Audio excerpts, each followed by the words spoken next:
world where we consume our daily media through our phones, it's always important to have our video sound quality to be good enough. So regardless of what our audience is listening to us through, it's going to be a wonderful experience watching said video. Unfortunately, getting good audio is not exactly entry-level friendly.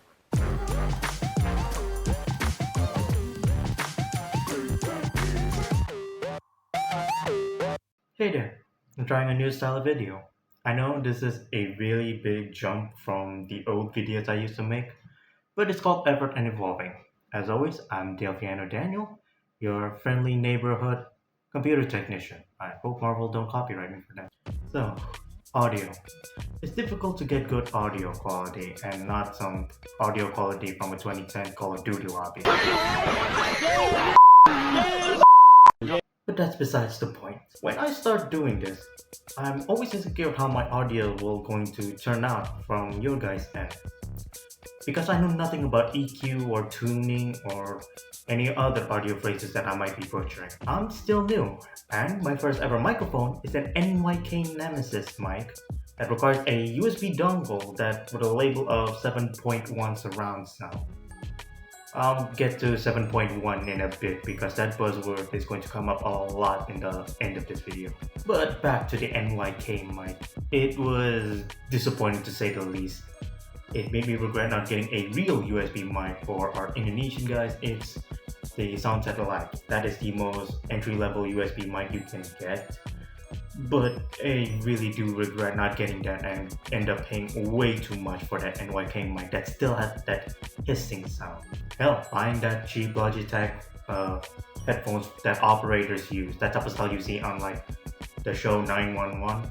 Yeah, those come in cheap in Shopee and Tokopedia, and to be honest, those are better value than what I got for audio quality. You're going to hear some audio something like that in a bit. So I was playing this game called Sleeping Dogs and I was halfway finishing it, even making my way to the second penthouse in that other island.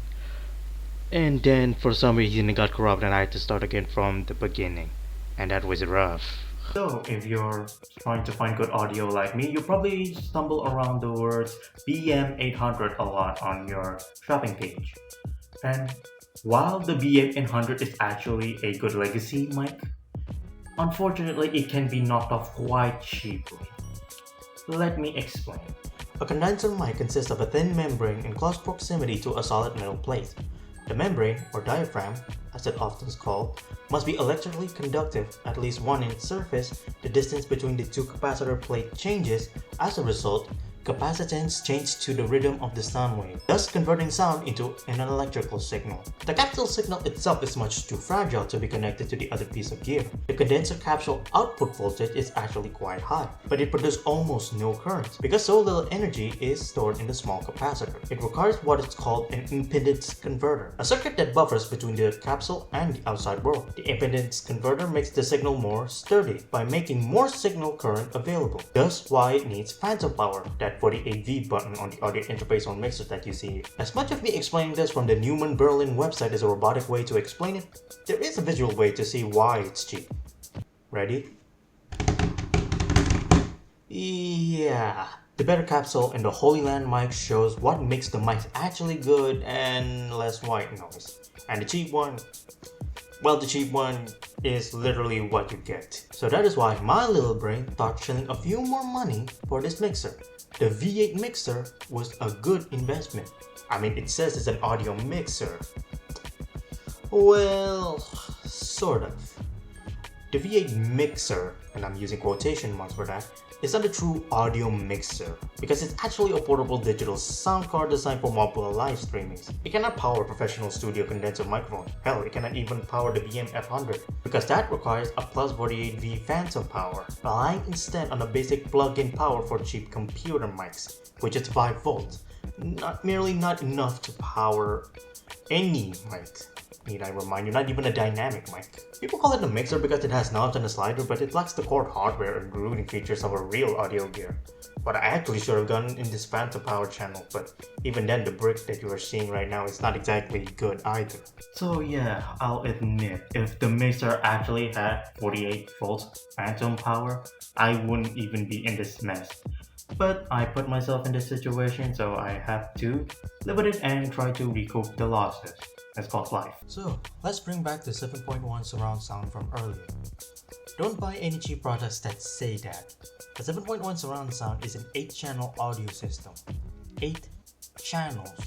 1 sensor, and 3 on each side for front, mid, and back, with a low frequency subwoofer somewhere. I don't really know where it's supposed to be, but you can automatically see why a cheap USB can't output that.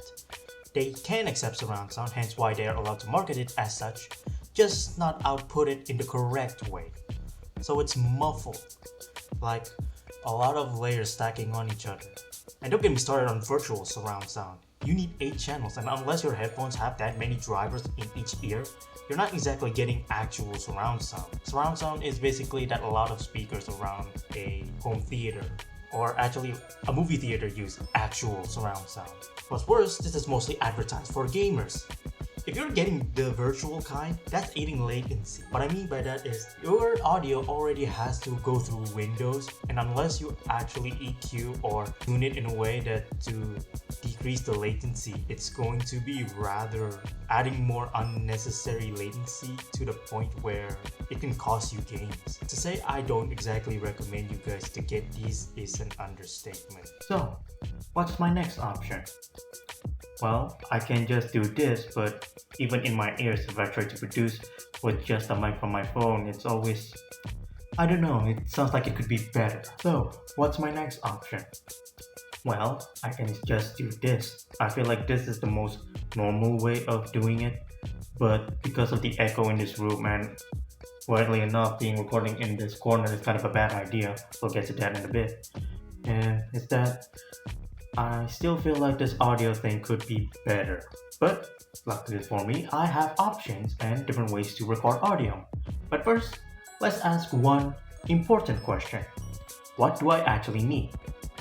To me, that is the most important question because that determines what type of mic that you should buy and how well treated your environment for recording should be. I mean, right now you're technically listening to the echo of the corner here because my voice bounced off the wall right here and back to this. Even when I'm talking to a literal phone, behind this phone that is recording my face right now is my closet. But even then, that's not enough to stop the echo because my voice still bouncing off this wall and then bounce off to that wall and then bounce back to here. I'm hoping to buy an acoustic panel made of rock wool. I know there's a lot of cheap options like foam, but the problem with those is it's not exactly good enough, especially with my voice being this deep, it's not really going to do anything. So let's start with the mic I have. Now, the intro use a Invex Lavalier. This is the one that me and my pops use it the most for interviews and stuff like that, but unfortunately it's starting to die out. And I feel like you can already guess how bad it gotten the moment I talk into it. The amount of buzzing and the fact that my voice goes up and down in terms of volume, so that's not exactly an option anymore. The second mic is actually what you're listening during the piece of VO is through a Logitech C270 webcam. Yes, the mic is actually that good and I'm even surprised. I didn't have to tune it that much. And to me, I feel like that is the best way, but unfortunately, it still picks up the echo of me talking to the walls and stuff. And for the BM800... For the longest time, I always thought that plus 48B power doesn't mean anything.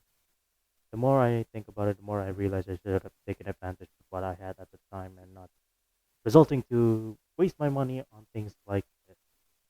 Yeah, you're not exactly getting good quality audio from something that is clearly underpowered.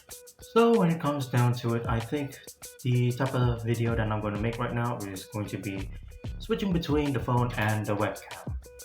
While I wish I could do better, this will have to do for the time being, but that doesn't mean I do not have any plans to improve. So I guess I will end today's tech vlog. Thank you for watching, and I'll see you guys in the next video. Peace.